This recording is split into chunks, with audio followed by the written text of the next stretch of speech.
नमस्कार सर्वांना, जय हरी रेसिपीज भाग्यश्रीमध्ये तुमचं सर्वांचं मनापासून खूप खूप स्वागत। आज आपण कांदा टोमॅटोची पेस्ट न बनवता ग्रेव्हीची छान अशी चमचमीत शिमला मिरची भाजी बनवणार आहोत। तर त्यासाठी व्हिडिओ शेवटपर्यंत नक्की बघा।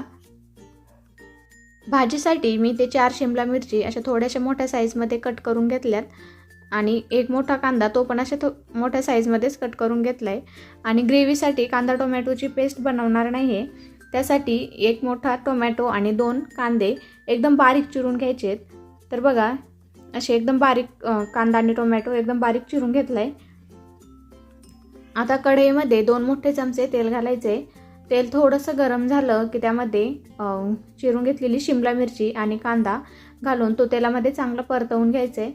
तर कांदा आणि शिमला मिरची एकदम पूर्ण शिजेपर्यंत परतवायची नाही आहे, फक्त 2 मिनिटं आपल्याला तेलामध्ये छान अशी थोडीशी मऊसूत होईपर्यंत परतवून घ्यायची आहे। तर बघा अशी शिमला मिरचीला थोडेसे डाग दिसायला लागले की कांदा आणि शिमला मिरची काढून घ्यायची आहे। आता फोडणीसाठी कढईमध्ये अर्धा चमचा मोहरी घातली। मोहरी छान तडतडली की 4 ते 5 ठेचलेल्या लसणाच्या पाकळ्या घालायच्यात। अर्धा चमचा जिरे आणि अर्धा चमचा कच्ची बडीशेप घालायची। हे सगळं तेलामध्ये चांगलं परतलं गेलं की बारीक चिरलेला सगळा कांदा घालून तो पण तेलामध्ये चांगला मऊसूत होईपर्यंत परतवून घ्यायचा आहे। थोडासा असा गोल्डन कलर येईपर्यंत आणि छान मऊसूत होईपर्यंत हा कांदा परतवून घ्यायचा आहे। कांदा परतला जातोय तोपर्यंत आपण भाजीसाठी मसाला तयार करून घेऊया। तर मी ते अर्धी वाटी दही घेतले। दही खूप जास्त आंबट घ्यायचं नाहीये आणि हे दही आपल्याला चांगलं फेटून घ्यायचे, त्यामुळं दही भाजीत घातल्यानंतर ते फुटत नाही।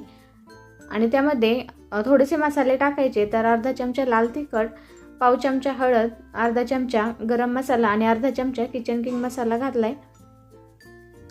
आणि त्यानंतर भाजीला रंग छान यावा त्याकरिता अर्धा चमचा काश्मीरी लाल मिर्च पावडर घातले। आता हे सगळे मसाले दह्यामध्ये चांगले मिक्स करून घ्यायचे।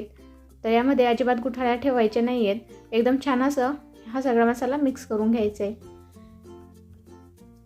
तर बघा सगळा मसाला दह्यामध्ये छान असा मिक्स झालाय आणि तोपर्यंत कांदा पण एकदम छान असा मऊसूत झालाय।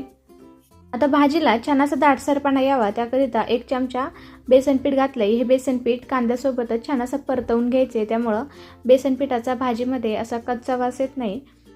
बेसन पीठ कांद्यामध्ये असं थोडंसं परतलं गेलं की लगेच बारीक चिरून घेतलेला सगळा टोमॅटो घालून तो पण कांद्यासोबतच परतवून घ्यायचा आहे। टोमॅटो लवकर परतला जावा त्याकरिता थोडंसं मीठ घालायचं आहे, कारण मीठ घातल्यामुळं टोमॅटोला पाणी सुटतं आणि त्यामुळं कांदा पण लवकर परतला जातो। कांदा टोमॅटो थोडासा परतला गेला, छान असा एकजीव झाला की तयार करून घेतलेला सगळा मसाला घालून तो पण कांदा टोमॅटोसोबतच छान असा परतवून घ्यायचा आहे। फक्त मसाला घालताना तो पुन्हा एकदा छान असं मिक्स करून घ्यायचा आहे। आता हा कांदा टोमॅटो आणि मसाला आपल्याला छान असं तेल सुटेपर्यंत परतवून घ्यायचा आहे। फक्त हा परतत असताना गॅसची फ्लेम लो ठेवायची आणि असं अधूनमधून हलवत राहायचं, म्हणजे मग ही ग्रेव्ही खाली कढईला करपत नाही। तर बघा ग्रेव्हीला थोड्याच वेळात एकदम छान असं तेल सुटलंय। आता यामध्ये थोडंसं पाणी घालून छान असं मिक्स करून घ्यायचं आहे, त्यामुळं ग्रेव्ही परतत असताना खाली कढईला करपणार नाही आणि कांदा टोमॅटो पण छान असं मऊसूत शिजला जाईल। आता गॅसची फ्लेम एकदम लो ठेवायची आणि कढईवर झाकण ठेवून फक्त 2 मिनिटं ही ग्रेव्ही पुन्हा एकदा परतवून घ्यायची आहे। तर 2 मिनिटानंतर झाकण काढून बघूयात।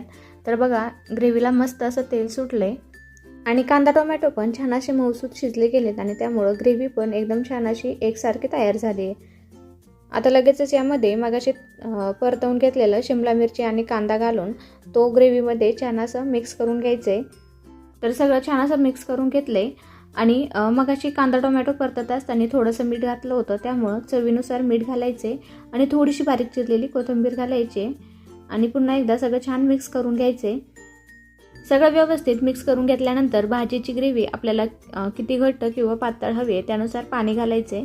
तर मी ते 1 वाटी कोमट पाणी घातले आणि पाणी घालून भाजी व्यवस्थित मिक्स करून घेतल्यानंतर भाजीची ग्रेव्ही या कन्सिस्टन्सीमध्ये ठेवली आहे। आता एकदम लो फ्लेमवरच भाजी आपल्याला 5 मिनिटं शिजवून घ्यायची आहे, म्हणजे शिमला मिरची पण थोडीशी कच्ची आहे ती पण व्यवस्थित शिजल्या जाईल। 5 मिनिटं भाजी शिजवून घेतले आणि तुम्ही बघू शकता भाजीची ग्रेव्ही पण एकदम परफेक्ट झाली आहे, खूप जास्त घट्ट किंवा पातळ झालेली नाही आहे। तर आपली मस्त अशी ग्रेव्हीची शिमला मिरचीची भाजी तयार झाली आहे. आता सगळ्यात शेवटी पुन्हा एकदा वरून बारीक चिरलेली थोडीशी कोथिंबीर घालायची आहे आणि गॅस बंद करायचा आहे. तर बघा मस्त अशी चमचमीत आणि चटपटीत ग्रेव्हीची शिमला मिरची तयार आहे. आजची ही रेसिपी आवडली असेल तर एकदा नक्की ट्राय करा. त्यासोबतच व्हिडिओला लाईक करा, शेअर करा आणि चॅनलवर नवीन असाल तर सबस्क्राईब करायला पण विसरू नका. पुन्हा भेटूया अशाच एका छानशा नवीन रेसिपीसोबत. धन्यवाद.